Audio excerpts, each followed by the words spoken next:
Welcome aboard Just Jets with your captain, Matt O'Leary. Buckle up and enjoy the ride.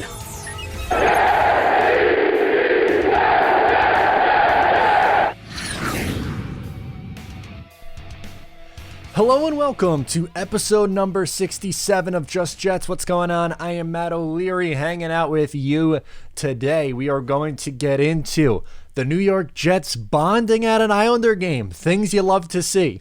We're going to get into Mekhi Becton and a Hall of Fame status for Mekhi Becton? Really? And your voicemails in today's episode. Super excited to hang out with you.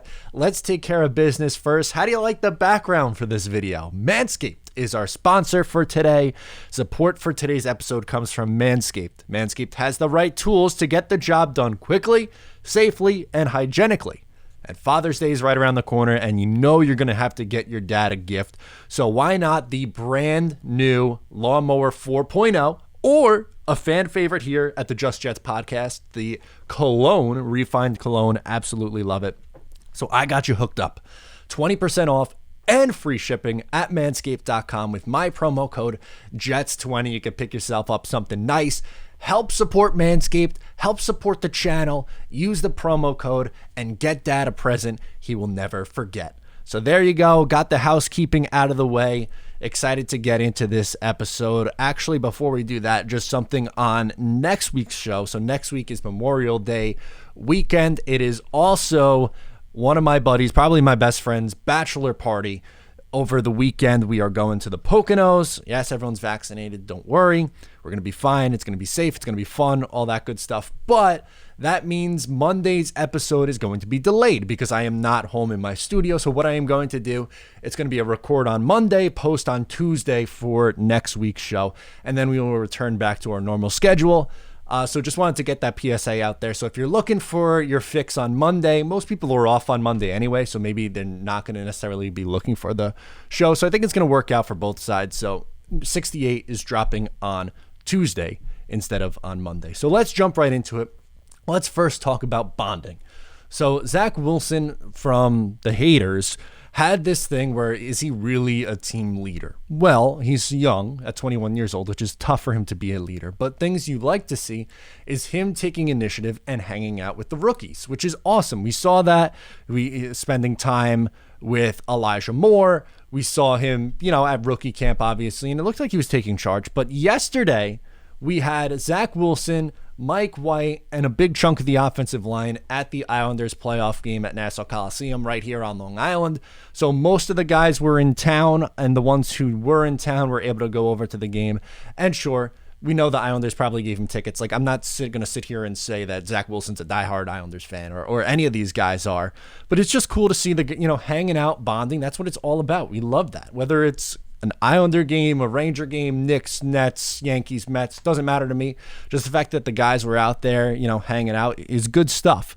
And each one of them had a custom Islanders jersey. And really, the one who stole the show, Dan Feeney, man, he was having the time of his life, chugging beers on camera. He went viral yesterday, which was awesome.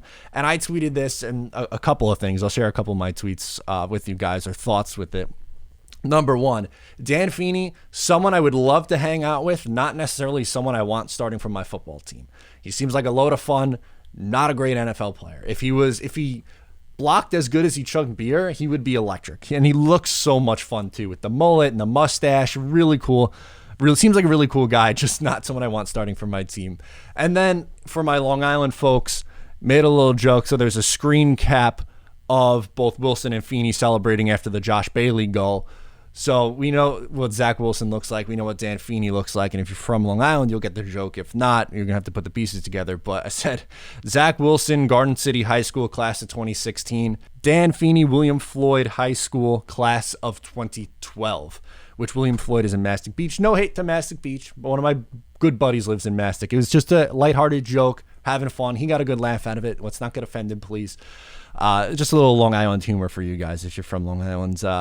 Hopefully you get that one. And yeah, just overall, it went viral yesterday, so thought I would talk about it. The guys hanging out. Zach Wilson chugged a water bottle. Who cares? The guy, I mean, not everyone's going to chug beer. He's drinking water. Let's not make a big deal out of it. But really cool to see the guys bonding together and just hanging out. It's a good sign. We don't get to see that often, and they seemed like fun. Like, I would want to see a fun Jets season. Wouldn't that be a blast if like this team is fun and they actually like win some games? That'd be awesome. Now, the second story I have before getting into your voicemails is a little bit more serious. It was from Mekhi Becton, a quote on a podcast from Mekhi Becton. So where the quote comes from is from a fan-sided podcast, and I'm pulling it up right now, where who said it. So it was on the Matt Lombardo show, and Duke Mayweather, who knows Mekhi Becton well, just want to put that out there, had this quote about Mekhi Becton. He says, quote, "You look at Mekhi Becton, if you look at what Mekhi Becton brings, if that Jets offense turns around, that team turns around, if he stays healthy, he could potentially be one of the best tackles to ever play the game." Ever play. That's super high praise. He goes on to say, if you look at him at that size, those traits, I remember coming in, the big knock from everybody's, oh, he can't pass protect. He's too big, and Louisville never had him do it. But then he gets to the NFL, he's locking people up. His first 6 weeks, you look at the rushers he had to face, and their production is non-existent. So that obviously is very, very high praise. And I'm going to make this clear. I am so excited to watch Mekhi Becton get to work.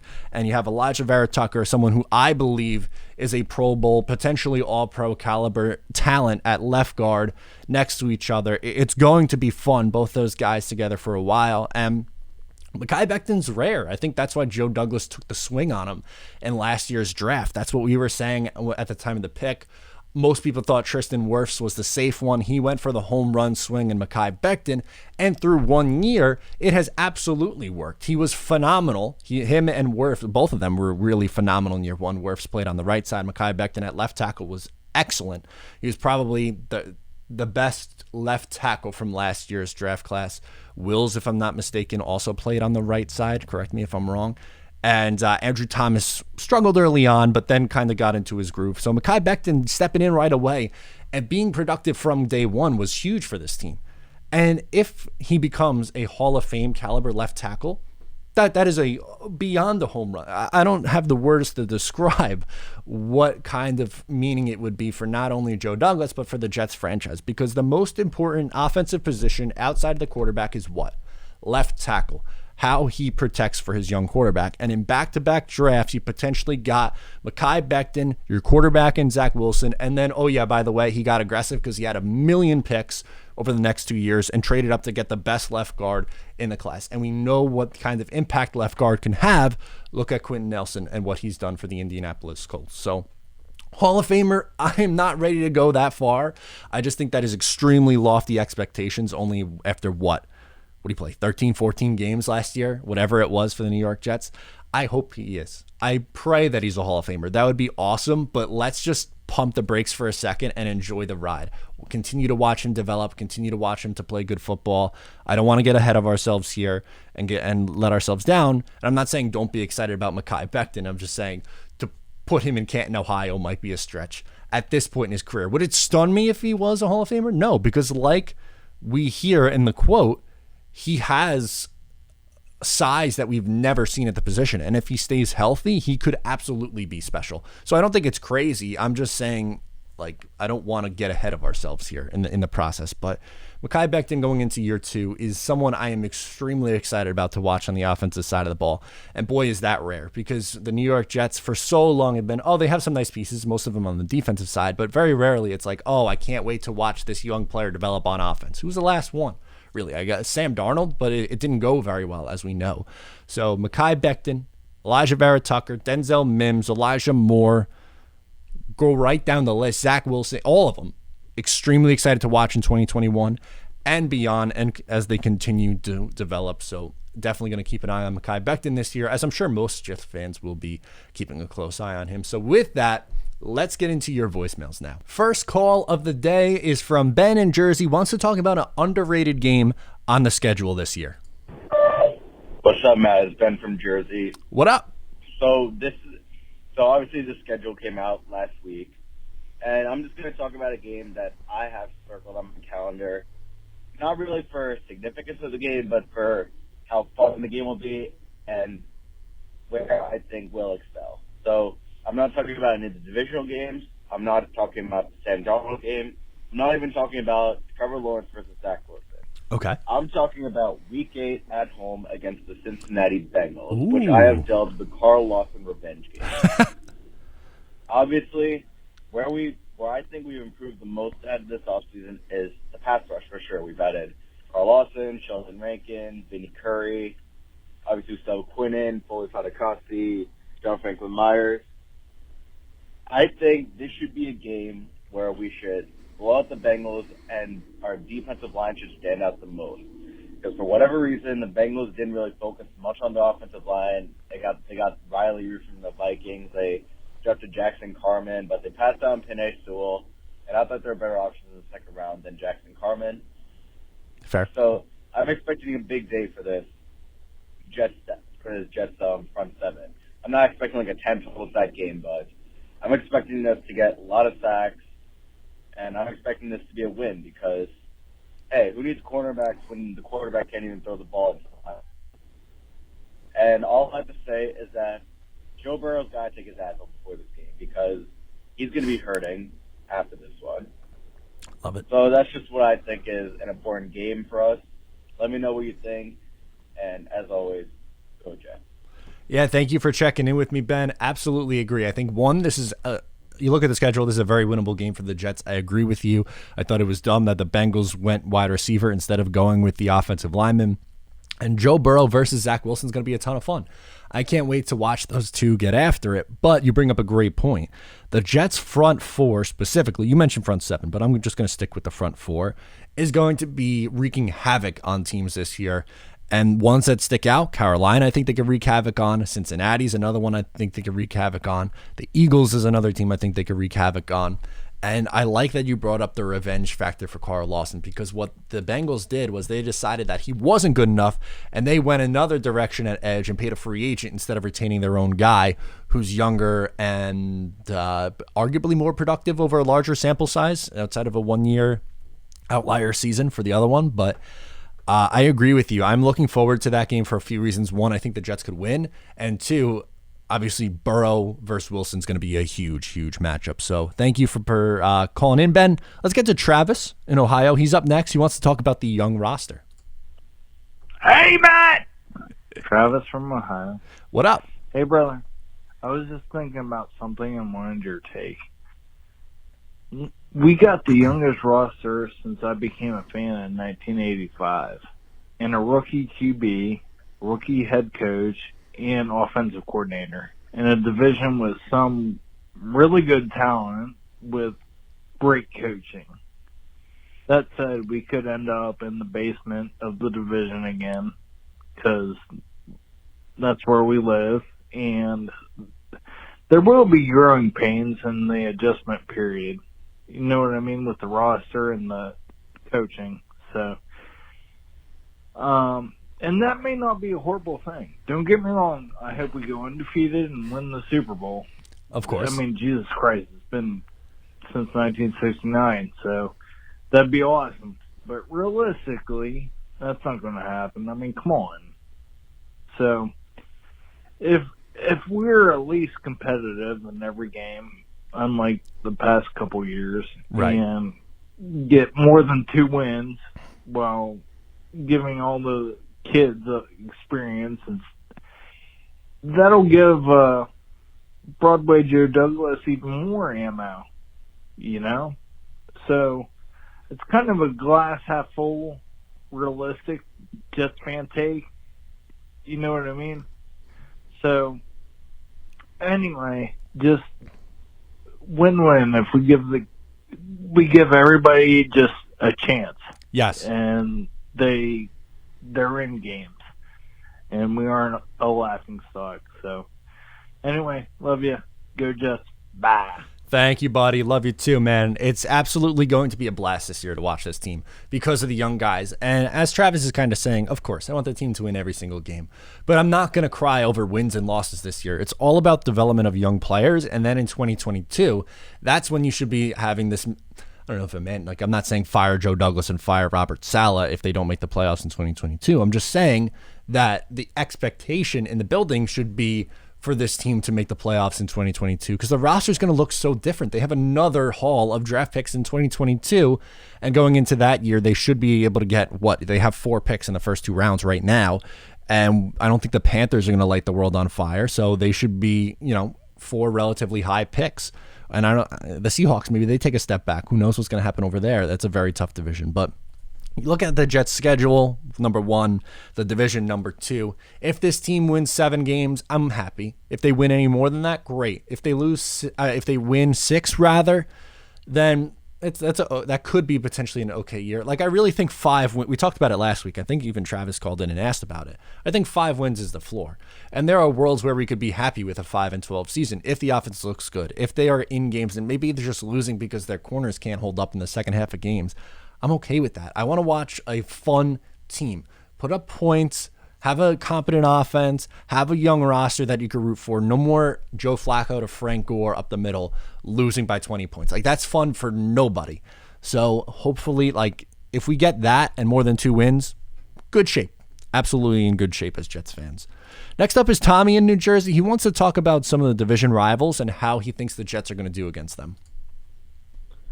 What's good, man? It's Tommy from New Jersey, and I'm just calling. I don't got a question. I got more like a thought. Okay. I've been watching the past couple of Judge Jets podcasts, and whenever you or somebody brings up the schedule, you've been saying you think the Jets will split the season series with the Dolphins, split the season series with the Pats, and get swept by the Bills, 2-0 by the Bills.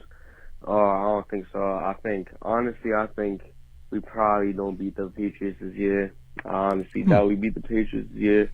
We never played good against the Patriots, or rarely ever, I should say, especially as of recent. And I just don't see that changing this year. I think maybe next year we could snag a win or 2. I don't think we could win against them this year, even though their offense and some of their defense is not looking too great. And also the Dolphins, I don't think we split. I think they sweep us. Honestly, they're looking good. Their team's very well put together, very well coached.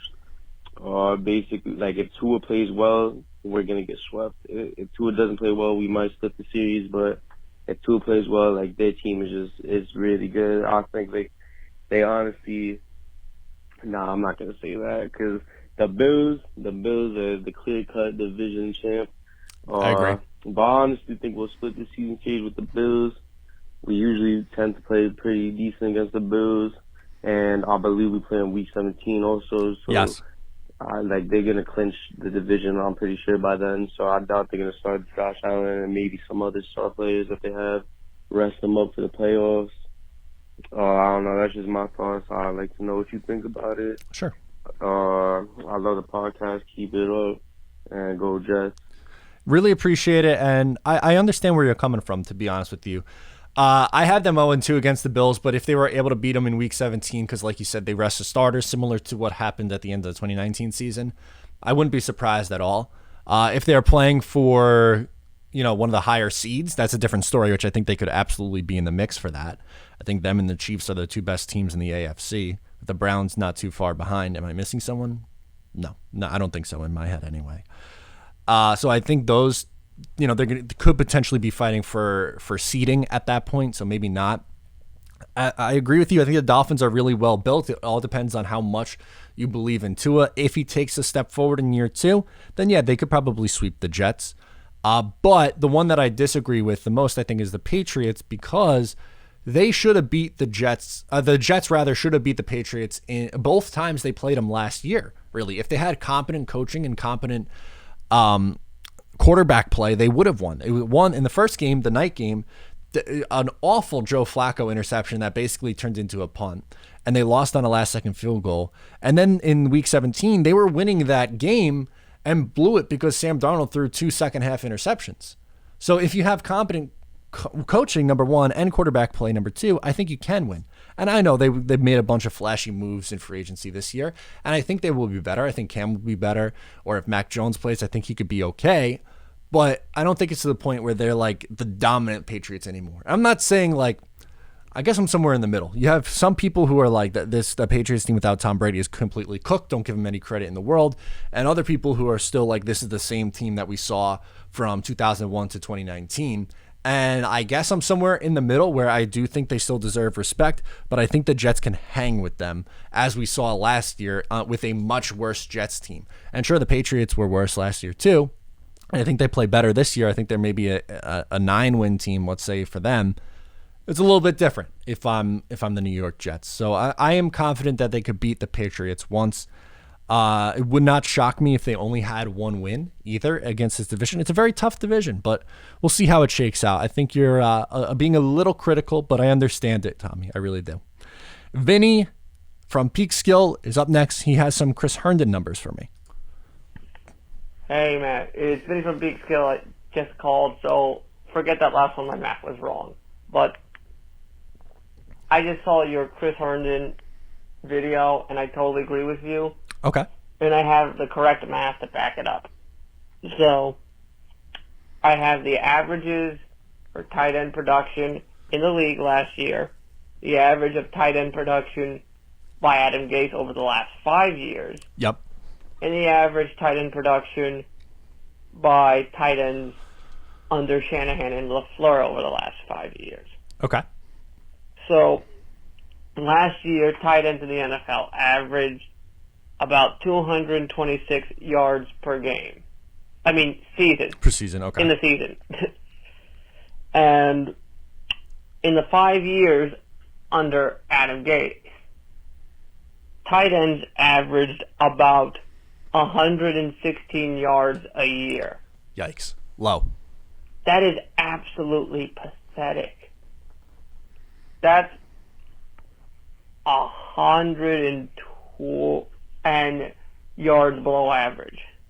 Meanwhile, tight ends under Shanahan and LaFleur averaged 187 yards a season.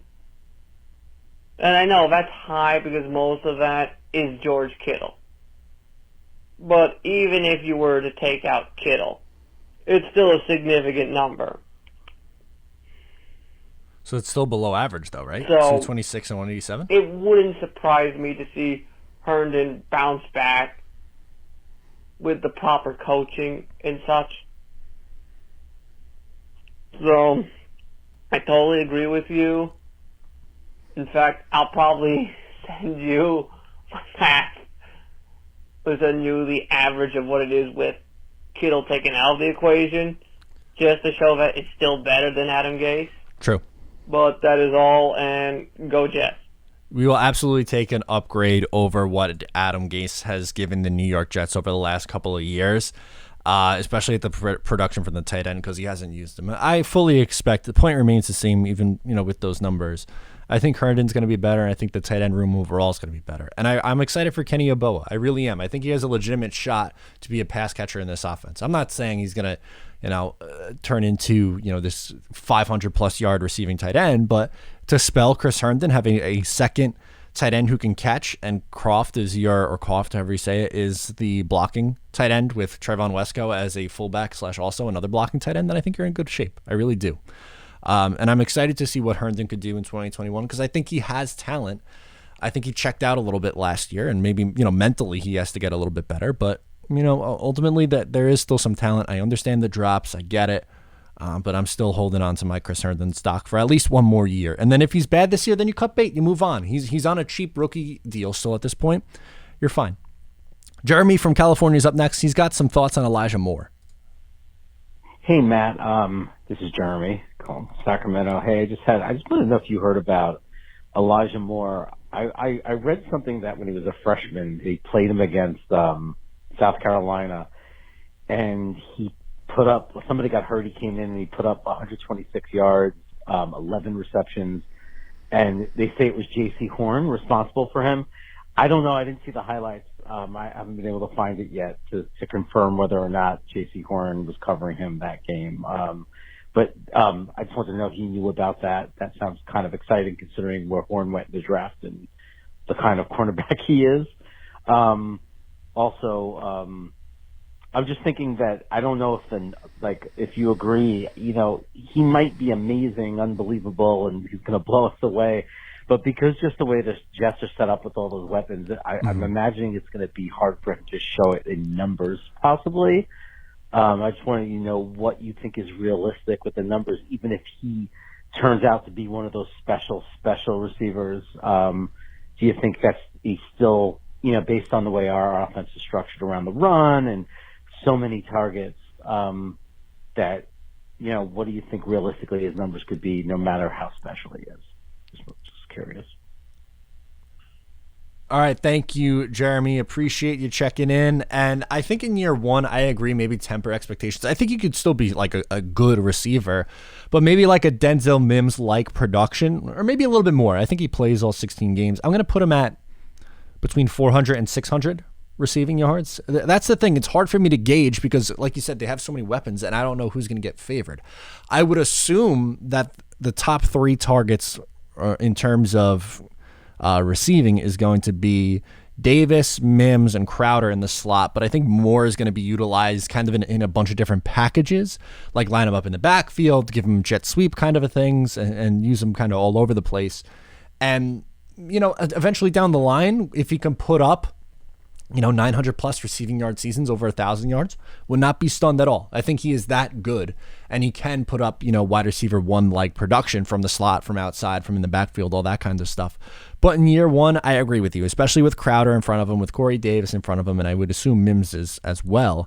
I don't think the production is necessarily going to be there. But in year two, with Crowder gone and him as the main slot guy, completely different story. He could absolutely put up 800, 900 yards, maybe more than that from the slot. The thing that's hard to gauge is it's not like he is the only guy in this Jets wide receiver room. They have a really deep wide receiver room, which is crazy because last year they were running out the corpse of Chris Hogan, Jeff Smith, Vincent Smith, Lawrence Cager, all those guys. So I'm excited about Elijah Moore. I know most Jets fans are. I might just say, don't be disappointed if he doesn't put up great numbers this year. I think he'll flash at times, and then him to develop over time, clearly. Noah from Long Island is up next. He has a question about 2022. Hey, Matt. It's Noah from Long Island, New York. I was wondering if you could do a video on a way too early mock-off season for the 2022 season. Oh. And kind of just do like all the needs that the Jets have to fill through the draft and through free agency next year. So keep up the good work, and hope to see the video. Thanks. Yeah, that's interesting. I haven't thought about that yet, just because I'm still kind of focused on 2021 stuff. Maybe over the summer when things quiet down, I'll do a way too early kind of thing for just the season in general and for going into next off season. That's definitely something I could do down the line. I don't necessarily think I want to do that right at this minute. I still have some stuff that I want to cover from the draft and some stuff leading into this year. But at some point over the summer, maybe I will check in and do a way too early 2022 off season. I could probably look into doing something like that. Last one, Jeffrey in New Jersey. He wants to talk about backup quarterback options for this New York Jets team. Hey, Matt, it's Jeffrey from New Jersey, and I just want to talk about the backup quarterback situation right now. As it stands right now, we have James Morgan and Mike White fighting for the backup quarterback role. Brian Hoyer just re-signed with the Patriots, and Jeff Driscoll just signed with the Texans. Looks like the only guy out there right now is Nick Mullins. I don't know why we haven't brought him in yet. I think we should, and I think he's the right guy to sign, but I don't know why they haven't done anything with him yet. Maybe they will. I know they signed Flacco last year back in May, so maybe we should expect something later this month, but they should probably get this done sooner. My question is, besides Nick Mullins, who would be your other options at this point? Thank you, and have a great day. Yeah, that's a tough one. I think most of them have been snatched up, as you said. You laid out there, and you're right. The Jets did sign Flacco around this time last year, and there were a couple who just went off the board. The Jets met with Brian Hoyer, and as we know, he re-signed with the Patriots. I don't know. Do you say that we trust James Morgan to be the backup after not dressing for a game last year? He seems like holding a clipboard kind of a guy. at the moment. Mullins seems to make the most sense, but if you want to go for a guy who maybe hasn't been signed yet, God, there's not really a lot of options left. There really isn't. Brent Hundley or Matt Barkley. That's really it. RG3. Alex Smith retired. Josh McCown's retired. Sean Mannion from Minnesota. I don't even know who that is. Case Cookus. Jacob Dolgala. Whatever it is. Yeah, there's really not a lot of options left. So they better figure it out with Nick Mullins or hope and pray that Morgan's the guy you thought he was when you grabbed him in the 4th round. I don't know. I personally would like a veteran.